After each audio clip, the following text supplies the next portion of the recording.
Welcome to Doctrine and Devotion, a podcast. What's going on? No, sorry. You smelling that soap on your hands? Because it is strong. No. See how I just took whatever you were doing away? What do you No. What do you sniff? What do you smell? What are you drinking Oh, over there? yeah, that's a little bourbon. Oh, yeah.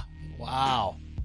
Yeah, A little bourbon. it's a little bourbon. Yeah, It smells pretty good, doesn't it? smells really good. You I can are. smell that caramel. Yeah. Oh, yeah. That's Oh, that's gosh. for an inexpensive bourbon. That's pretty good. Yeah. Pretty, I just got a bigger whiff. Mm-hmm. Yep. Yeah, Anyways. Jimmy's not having any alcohol Yep. for the month of September. Mm-hmm. Just practicing a fast of sorts. Yeah. Sober September. Yeah. It's supposed to be sober October, but whatever. Nah, You didn't know. We do sober September. Yeah, it's not a thing. Which Sober we October is decided- actually a thing. So we decided that's not going to happen for next year. It's going to be sober October. Which hold on, you still have Oktoberfest. There's no good time to be sober. Okay, first of all, let's clarify, because when you say there's no good time to be sober, Oh yeah. and sober October, we're not implying here that Jimmy ever drinks too much or that I drink too much. We're very careful about our intake. But in of September beverage. around here, there's Festival of the Vine Yes. Yeah. over downtown Geneva. So let me finish my clarification here. Oh, why? Because somebody might be listening because we're talking about Ed Litton. So we just want to be really clear here. Oh, when we right. say sober October, it just means abstinence from. Yeah. So it's not as if Jimmy is not sober or I'm not sober, and I wouldn't do that anyways. I'm not doing the sober. No, September Joe thing. mocks me for it. Yeah, I do. Mocks me every step of the way. So just for the record, Joe is very supportive as a friend. we practice self-control. Hey, I got myself a glass. I didn't get you a glass. If I wasn't supportive, I would have poured you a glass and me a glass, and then I would have had both. No, because you knew I would have said Yeah. something. Oh, you would have just said both. See? No, so just I'm going to be clear in case there's any people that are getting triggered out there getting upset. Oh, Hey, I didn't know that was a triggering thing. yeah, well, talking about alcohol in general can upset people. All right. So yes, Jimmy it's like a cleanse sort of a thing. It's for health. Like Jimmy's working out, he's eating better. Yeah. He's eating really good actually. Yeah. Doing his thing. Oh, except for this. Having this. What kind of milk is in there? It's just regular milk. What happened? I thought you preferred But they almond don't milk. have that there. They don't. They have almond milk at Dunkin'. At Dunkin'. They got almond milk. You know, I've never asked. So never I actually mind. don't know if they do. Oh, okay. I was like, I bet they do, asked. but And I like almond milk. I know. It's good. Mm-hmm. It's nice. I find it even better in tea. Yeah, But I'm with Ed Lasso on tea. you mean Ted? Dang it! Yes. Did I say Ed Tasso? Tell me again how much of a fan you are. Okay. Tell First of me all, again, fanboy. Tell me how much you love. You're a poser. okay, I may be a poser, but just for the record, I said Ed Lasso because we're talking about Ed Litton. Both Eds, Sure. or both not both Eds, both Sure. for names that rhyme with Ed. Sure. They both have names that rhyme with Ed. Yeah, or head, bed, dead, red, said. Yeah. Yeah, whatever. Nice cover. Nice. Not a cover, recover. it's just an explanation. Oh, very good. Jimmy doesn't accept explanations. No, I do No, not. he does I accept assume- resignations. That's about it. So There's no explanation. I'll just take the resignation. I want your resignation, not your explanation. Thank you. That's how he says you're fired. Good He day. gives them a chance. You can walk out now. So yeah, I'm Jimmy Fowler, executive pastor at Redeemer Fellowship. Oh, did we even finish? I don't even know if I finished No, the you did opening. not. Yeah, because you were sniffing. You distracted me. Oh, that got you. Hey, everybody. This is Doctrine and Devotion. Yeah. It's a podcast Yep. that two pastors, two friends talking about stuff. And Things. yeah, and we have on occasion talked about the whole Ed Litton situation. And we're doing that again. Now, here's the thing. We only bring this up when there's as the story develops and continues, as Ed says more things. We don't like to beat a dead horse and, get it. What are you going to eat now? Yeah. Oh, my gosh. What? It's my 3:15 snack. Yeah, okay. I got to stay on track. Yeah. I adapted to accommodate you. I didn't know that you were going to bring your gross eating into our... I believe you... Did you not eat Cheetos the other day? For 5 seconds on there, yeah. It was pretty loud. Yeah, for 5 seconds. Mm-hmm. Yeah, you've got a basket. You've got like a gift basket that someone would give to an invalid in a hospital. You want some hummus? No, I don't want your gross You don't want hummus? chickpeas Homemade. smashed with your dirty feet. I don't know what that is. I just said hummus. Yeah, it's great. I know what it is. I don't know how it was made. I would assume it was probably made at home with your feet or something. Why would we name the feet? Because that's traditionally how hummus is made. Everybody knows that, Jimmy. Come on. Anyway. It's got extra garlic. So Jimmy's got some carrots, some celery, and some and too hummus. much hummus. She gave me way too much. Would you rather have too much or too little? No, that's the problem. You would. I'll eat all of it. So you'll eat it after you run out, or you will just pile it all on. I'll just okay, so that. you don't have self-control. I get it. Exactly. Okay, which is why I appreciated your help. Okay. Well, we're going to talk about Ed Litton again. We're going to talk about Ed Litton today. Again. Yes, we're going to be talking about it again. All right, but it's because of he's done another interview and said some things, and we want to talk about them. Now, listen, just to give you a recap while Jimmy's eating. If you don't know we're talking about, Ed Litton is the newly elected president of the Southern Baptist Convention, and he has been criticized for a good deal of plagiarism that has been uncovered in some sermons that were available on YouTube. All of them have been taken down. But some of those clips remain that people have copied and then put up to show what he has been doing. And so these videos showed that he had actually copied content from J.D. Greear, who is the previous pastor of the Southern Baptist Convention and a well-known pastor and a good guy. He had copied J.D. Greear's sermon outlines, his explanations, his illustrations, and his personal anecdotes. Yeah.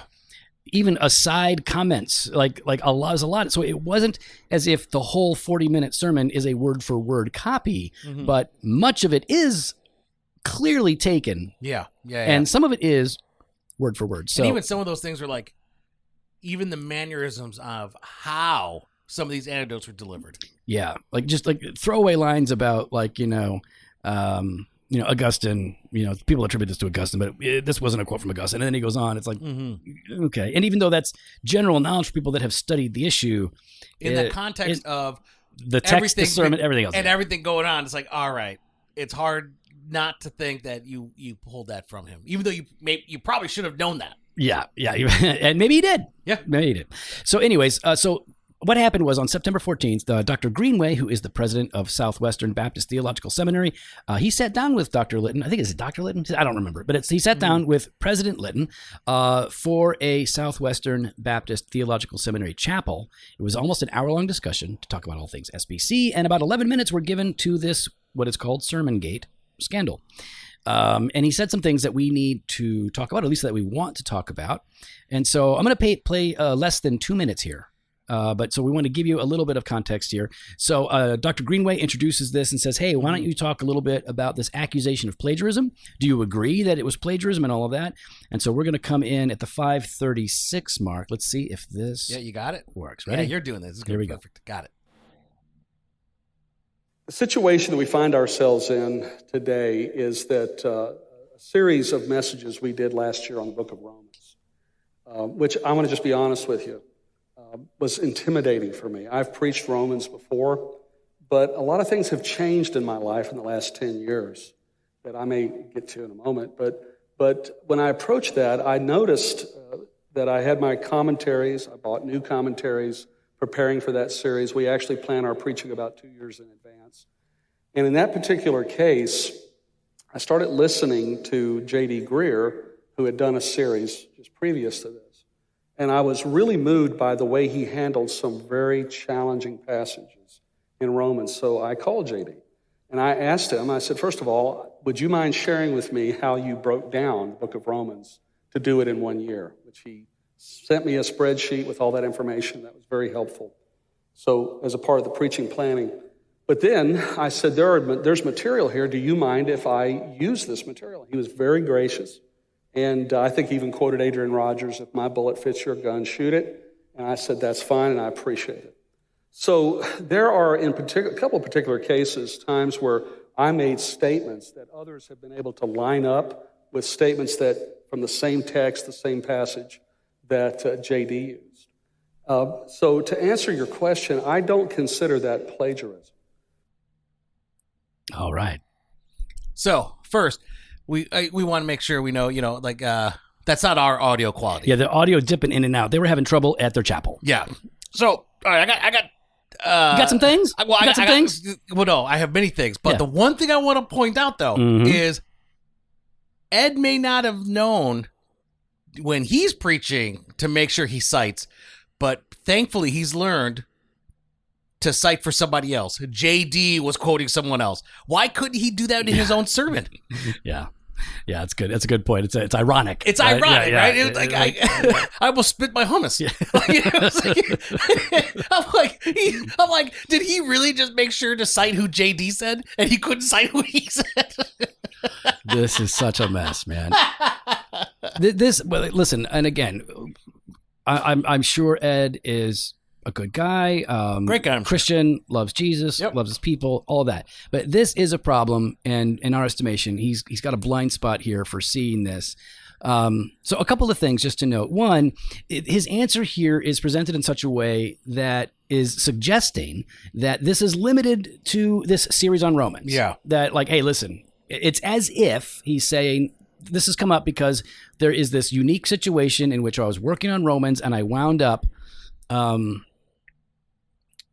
finding JD's sermons, and I wanted to use some of his material, some of his outline, some of his conclusions. I wanted to use some of that in my preaching. Yeah. And we can talk about that. The problem is that in 2012, he did the same thing with a Tim Keller sermon, a Tim Keller sermon from 1991. Really? Where at length, he and his wife are on stage copying Tim Keller's sermon, like to a very specific degree, and that you can find that online. I mean, and this is not just a controversy then. At some point, is this just a litany of lies? Oh, you were so waiting for this. I was. Litany of lies. You're so creative. I'm not creative. I got that from you. I don't know what you're talking about. I would not say something like that. That is horrible. You are a horrible person. See, notice, and now you won't accept the credit, but I'm still giving you the credit. See what happens? This is how you do it. If you take something from somebody, or if you're using something from somebody, it's already got to find. I saw it written right here. It's in the notes. Litany of lies. It's funny. It's hilarious. Okay. All right. So I was wondering, like, what's he looking at over there? Okay. So yeah, he did this before, and also like his one of the pastors on staff there. Like, also, preached from it was from Romans 12. I looked. Oh, it was Romans 12. Yeah. Okay. But he did the same thing. So clearly, this is something that's done. There's a pattern. There's a pattern here. And so even if it didn't become an ongoing thing until Romans, it did happen in the past, and we don't even know because all of the sermons have been taken offline. In fact, I went onto the church website. I can't find one sermon to listen to. I can't find one. Oh, I thought they like scrubbed and then put the rest back. They just haven't. I can't find them. I mean, listen, it could be me or it could be just a bad website design, but I was looking for it. And I went to media, I went to sermons, nothing was coming up. Yeah. Maybe it was my browser. I don't know. Okay. So, all right. So number one, okay, he's kind of limiting this to Romans. All right, whatever.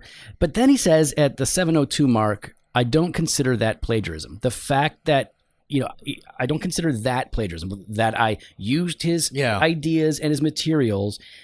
That's not plagiarism. So let's define what plagiarism is for everybody. Let's be really clear. Okay. Jimmy, like just in general, what's plagiarism? Like anybody who should know what plagiarism is would say. Yeah, I mean, using someone else's words or their work and then, here's the part, passing them off as your own. So that's the issue here, right? Yeah. Is passing them off as his own. We should use each other's work. We should gladly use each and like reference each other and say where it's coming from and share the resources. But yeah, passing it off as your own, that's good.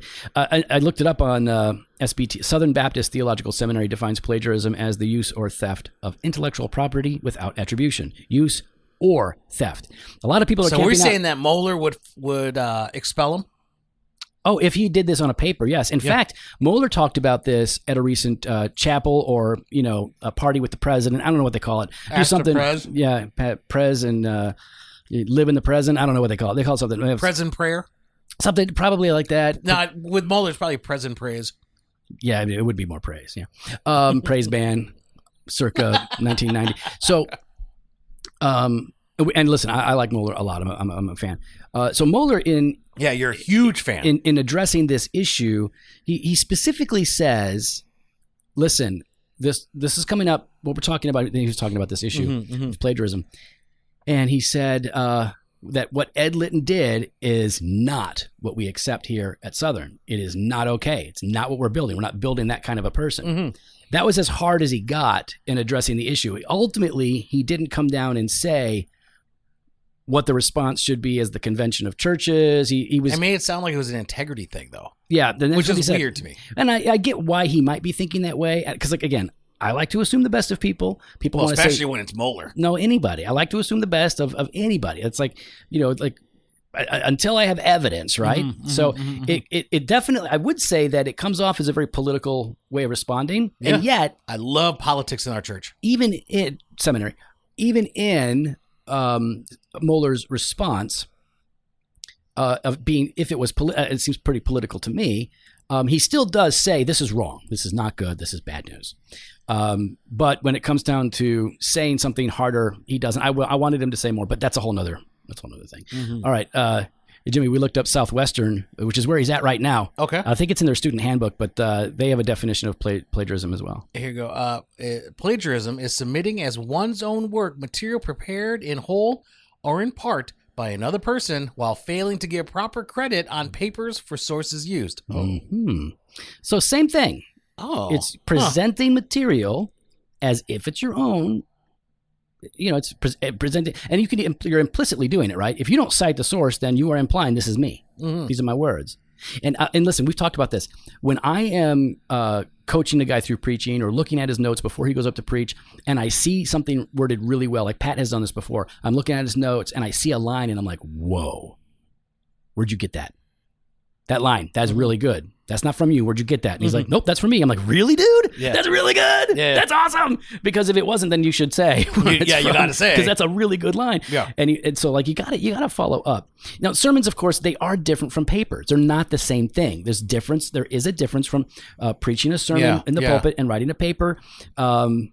In a paper, you have to cite every single source that you're using so that people know and can look back at where you're building your arguments from. I don't need to cite every time I preach every commentary I read.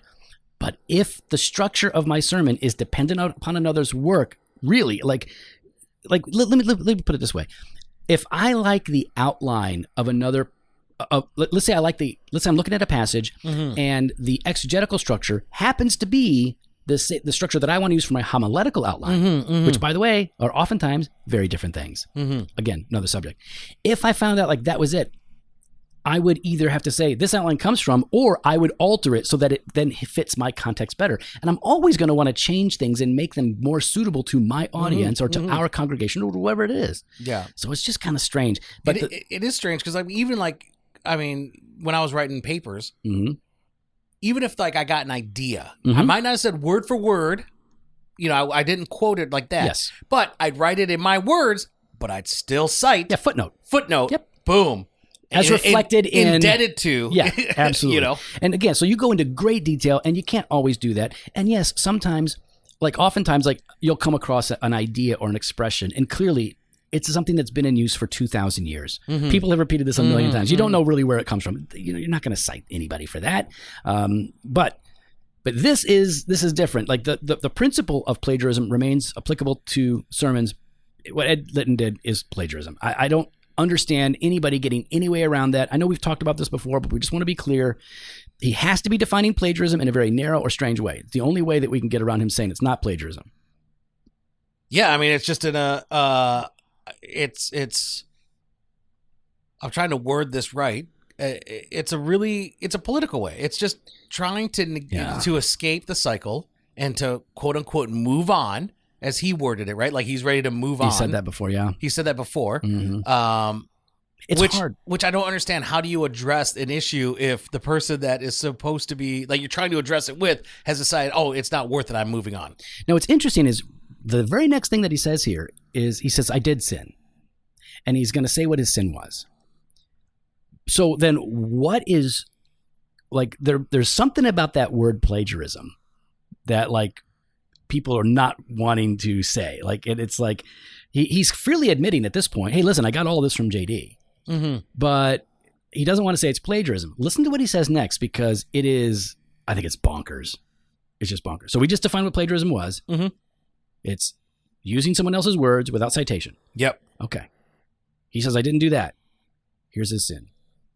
Let me tell you where my sin was. My sin was I did not credit him to my church. That's plagiarism. Yeah. This is the weirdest thing ever. Yeah. This is a weird thing. It's really, really weird. Okay. So listen, I just want to play less than one more minute of this, and then we'll talk a little bit more. And we want to give you our take, and we're going to take this in a new direction. And if it sounds like he's just saying the same things he said on a previous podcast, it's because he is. Yep. And what's interesting is, well, here's my thought. Again, now I'm looking at the more political. I'll be the judge if this is interesting. Go ahead. Okay. I will judge you. Oftentimes when people are trying to get a message across, they practice it in a smaller setting, or they practice it or workshop it, I guess. Yep. And then start to fine tune it along the way. Dang, that's actually pretty interesting. And what I'm hearing from Ed has been workshop to fine tune. Yeah, it was smaller venues, smaller context to larger and larger. That's very interesting. That actually is very interesting. That's a very interesting. Dude, this is what I bring to it. This is what I bring to the table. You bring interesting things. I bring interesting things. Yeah. I'm a very insightful person, and I have hummus. I brought hummus to the table. You know what? That makes you not only insightful. The hummus makes you sophisticated. Or like, granola, like vegan and weird. I don't know which one. I don't know either. I'm going to go with sophisticated. I would like to go with because that. you are using silver cutlery to eat it, which is kind of weird. I know you're a dandy, but it's a little weird that you're eating your celery sticks with a silver, not stainless steel, with a silver little dainty fork, the kind that you would like poke into a pickle, and you're dipping it into your it's not a pickle one. Your pinky is out. Oh, I know it's not because this is dedicated to hummus. It's for the oyster. Okay. Oh, is that what it is? Goodness. How did you not know? Oh my. You need to go back to class. All right. So listen to this last minute. This is last minute of what he what do you say here? And I want to make sure I get it right on the button. Uh-oh. Well, okay, I'm just going to hit play. And I've been asked why. And I'm a little mystified by that too, because I'm very transparent with my people.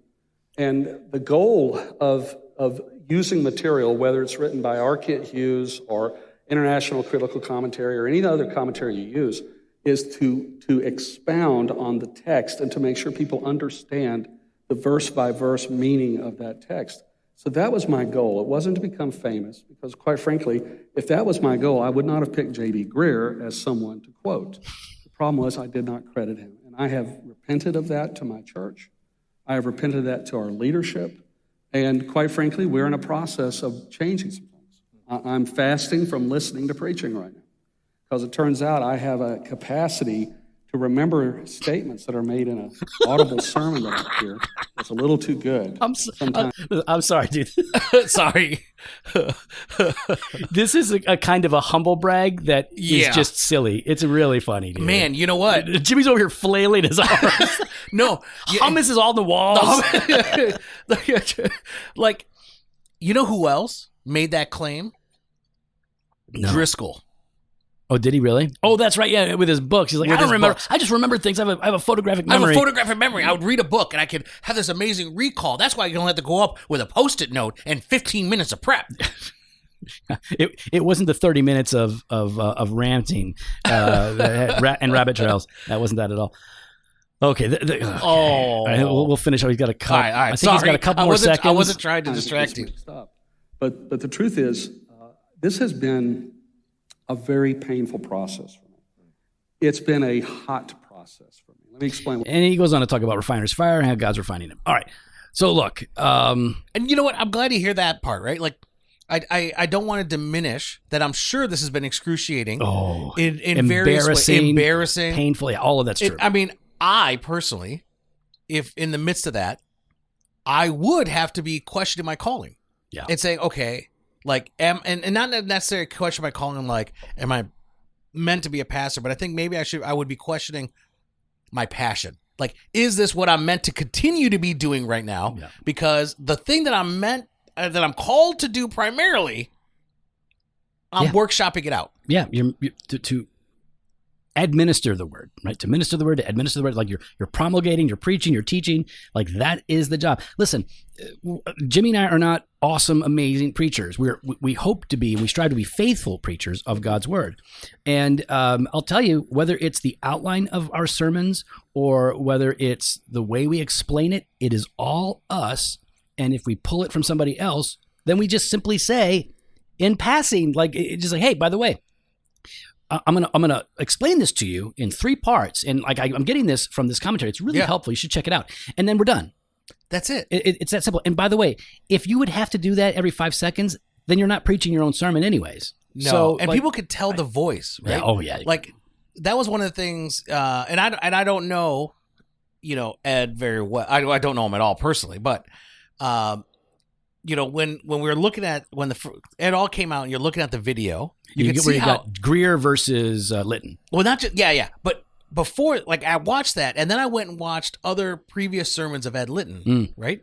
Out of the Roman that were not Roman series, and Ed is different, and you could tell the uneasiness, because it's not him. It's the Cyrano de Bergerac, right? It's a guy. It's that one. It's a guy giving another guy words, and it's not natural to himself. Yeah. It's like I don't know what to say, and things are awkward. It's like when Biden is standing at the podium, right? And they have to tell him who to go ahead and call upon, right? And how to answer. Or hey, and let's go cut the feed, guys. He's going off script. Let's do a little bit about. You want to be Biden? Oh, gosh. You'll be Biden. Okay, you be Biden. I'll be the guy in your ear.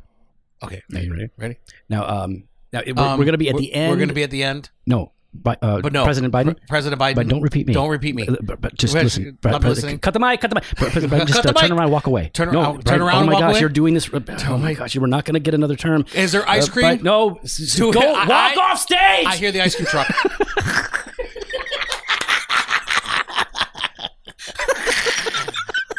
You saw that ice cream truck meme? Yeah, I saw it. It's fantastic. Oh my gosh, I'm hurting.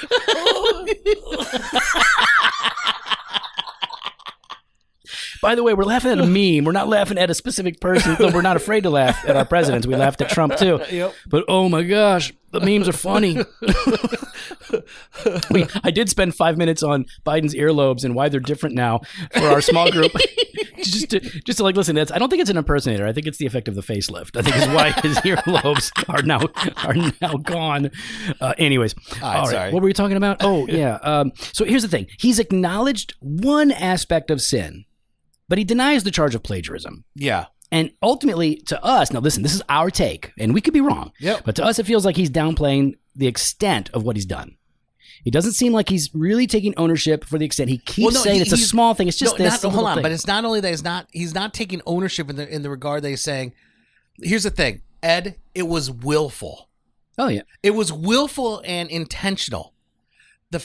For you to say I'm fasting from listening to other people because I have this amazing recall, that would be true. Like, you know what I mean? Like that sometimes happens. You're in the midst of a sermon and you might actually say something, right? And that's not going to be the trend that we see with Litton. Right. There is a difference. There's a massive difference here. And so for you to sit there and to think that we're all foolish to believe that the reason why, like, that you have this amazing recall and that it wasn't intentional, because to say I have an amazing recall would mean then it was off the cuff and it happened. Yeah, that's not what happened. And why are you treating us like we're foolish? I don't like being told that I'm not smart enough to understand what words mean, Ed.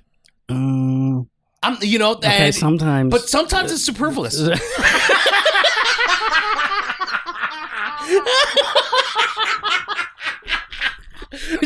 Sorry, everybody. This is just for us. Okay. Now, if someone could send me the definition, I would appreciate it. Tag me at JFowler63 because I really don't. I honestly, I'm not sure when to use that word. Here's the thing. Even when you're watching Ed now listen. It's a big issue. He could just ignore this and go on, but because he keeps bringing it up and talking about it, then we're going to keep talking about it. And we're going to talk about why. But he is pretty dependent on his notes in these situations. And if you watch the video, he's looking down a lot. He's looking down. That's what By the way, saying. J.D. Greer is overly dependent on his notes as well. Love you, J.D. He's up on the notes. Anyway, so they're very dependent on his notes. And so, like, it's... To sit there and say I'm just recalling. I'm just recalling. No, that's what I'm trying to say. I don't buy it. It's hard for me to believe that you're just. It's insulting. Recalling. That's what I'm trying to get at. It's insulting. Yeah. Hey, maybe him or his people will reach out to us again. They ain't reaching out. Not again. All right. So, So here's Jimmy. Our take. Mm-hmm. Okay. On the one hand, this is something that you've said before. This is a real problem. Yep. And this is a problem that his church is responsible to deal with, and that's not our business. Yep. They need to suss that out. So, yeah. All right. But it's also a problem for the convention, and our convention needs to deal with this. Yep.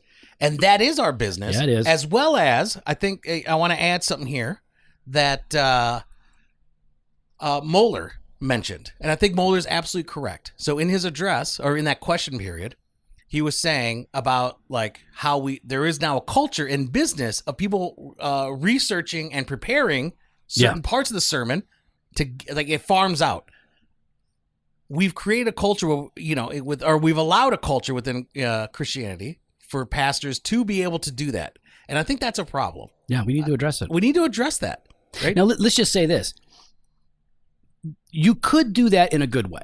You could say, hey, listen, I need you to go through all of the background research and just give me the facts that I need to know so that I don't have to read 100 pages. I just want to read 5. And they go, okay, well, here's 5 pages of research for you. It's the same thing as going like, well, I can't do all the research, but I can read this commentary. I don't really have a problem with somebody giving you data. But when they start creating your sermon for you, that is a problem. Data is one thing. Data is great. You can get it from a million different places. But the crafting of the sermon is different. But I think Moeller hit on that, though, and saying to be able to to research the data is your job. Yep. Yeah. As much as you are able. If you don't know the original languages, okay, then you can't do that. Yeah. You're going to rely on somebody else. Yeah. If you do, then you need to use what you can use. Like you can do what you can do.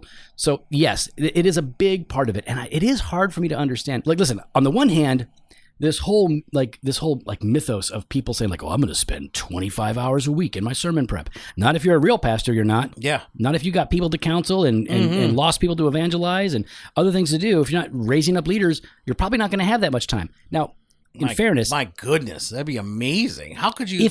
If you're at a very large church with a lot of pastoral staff and they want you to spend 20 hours a week on your sermon, fine, okay. But then the other 20 hours, you're doing your thing. But most pastors, if you're pastoring a church of our size, I don't got time to breathe. All right, so like I'm not spending 20 hours. I'm spending 10 hours. Yeah. On my sermon. Last sermon I did, I had 3. Yeah. You were, and that wasn't your choice, but it was God's choice. It was God's choice for that. I'm giving you 3. But that's just it. Like you take what you have, right? Like, and typically for me, it's 12, right? Like, that's what we like to do. 10 to 12 hours. Yep. That's a good amount of time. Anybody can. After that, I feel like I'm overthinking it. Yeah. And your thinker peters out around 12, 13 hours. Yeah, it's pretty your thinker superfluous. gets tired. All right, so we've said like what we've said before, and one of the things we've said is like he, as president of the SBC, what he does in his church, that's him and his church's business. But as the president of the SBC, we're of the opinion he should step down, get out of the way, because it's embarrassing, it's a distraction, it smacks of a lack of integrity from our perspective, and but let's just say, and it's insulting. Yeah, especially that last one. Yeah, with Greenway. Come on, listen. You don't understand my struggle. Okay, let me tell you my struggle. Go. Let me hear the struggle. My brain is so big and sticky that things just stick to it, and then when I start talking, it can just come out. It just comes out. What do you want me to do? I don't know. Oh my God, I can't help it. All right, so Jimmy, just in summary, we think he should resign. Yep. Why? Why should he resign from the SBC? Well, I guess we just said it's a distraction. Distraction, yeah. Yeah, it's embarrassing. Yep.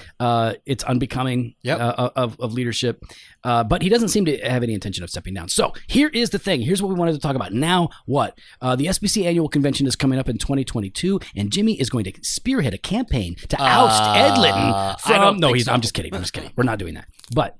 the annual convention is happening June 14th and 15th in Anaheim, California, and Ed will be up for a second and final year as president.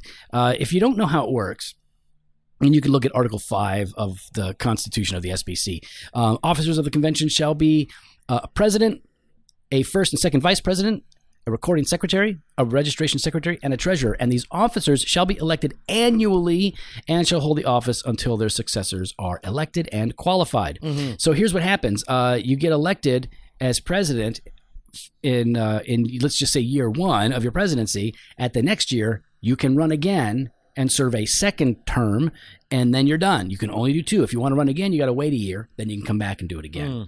So you can serve a total of 2 years in succession, but you've got to run. So Ed has to run if he wants to continue to be the president of the SBC. Now, the vast majority of presidents serve 2 years. That's what they do. Yeah. Is Ed going to run? What is your take? What is your perspective? What do you think he's going to do at the end? Or is it too early to even guess? I think it's too early. Yeah. I think it's too early. If for some reason, like let's just say if the election, whether it's next month or the convention was next month or in 2 months, I'd say he was running. But at this point, let's see. I mean, my gut tells me he'll probably run because I think he's really trying to push. I'm moved on from this, guys, and that's what it looks like to me. And so for me, I mean, he's gonna run. Let's just say I was in his situation and I got caught. I would stealing, or whatever. I guess that would be not stealing, but pretending, posing, fronting. Yeah. I would just want to not run. I'd be like, I'm just gonna get out of here. So, all right. If Ed does run, he's going to be challenged. There's going to be a lot of pushback. Do you think? So then maybe that's why he won't. Yeah, it's like that'd be the only reason is anticipating the challenge that he's going to get, and rather than lose and suffer the embarrassment, just be like, yeah, you know what? I've unintentionally been sort of a lightning rod here. I don't want to be a distraction. I'm just going to bow out. You mean the things he should be saying now? Yeah, but that he'll say it later. Yeah, but that way you can blame it on it's just the political temperature. It's a political storm. I don't want to be about midterms. Yeah. So listen, I'm going to be there. I know Jimmy wants to be there. We'll see if his schedule allows it. We'll have some messengers there. But this is important, right? This is really important because people, not just haters, not anonymous internet trolls. Everybody keeps talking about anonymous internet trolls. There's a lot of people that are very public and are saying no, this is me. This is what I'm saying. The people that are established and have a platform are talking about this. Jimmy and I, we have a small little platform and we talk about it. Right? So we're not anonymous. But Christians are disturbed by this. And the few and very soft responses to this issue by SBC leadership are discouraging to people. People want to leave. People don't want to join. And these are not haters. These are just people, Christians. So how the convention responds in California is going to have an impact. And I'll tell you what, I know some of our members are paying close attention now because they're like, what is going on? This is they're weird. asking questions of why are we staying? Yeah, and they want and so what we say is be patient. We have a new president every year or two, probably usually every 2 years. And that doesn't really determine who we are. It's the churches. So how the churches respond could have an impact on how many people stick around for the next year. So I don't know how it's going to turn out, but if you're going to be in Anaheim, California, I'm planning on being there, Lord willing. I will be there. So if you want to hang out, ask somebody else. Because I'm going to be by myself. Well, you never know. I might be able to make it. Fine. But if other people want to hang out, I'm talking to them. I'm talking to the listeners. Well, see, that's just it. We have to start looking at the calendar now. Yes. I mean, to block it, because you know how it goes. Got to block it and lock it. And then maybe I'll pop it. And then we'll rock it. You know what? Stop it. Oh. Yeah, we'd love to hear thoughts. You can follow us on Instagram or Twitter at Doc and Diva or on Facebook /Doctrine and Devotion. You can head to the website, drdevotion.com. There you can contact us. You can sign up for the email blast or hit the store. Go to jofostore.com and grab some gear. We got that fresh pod every Monday and Thursday, blog posts and video content over at the website.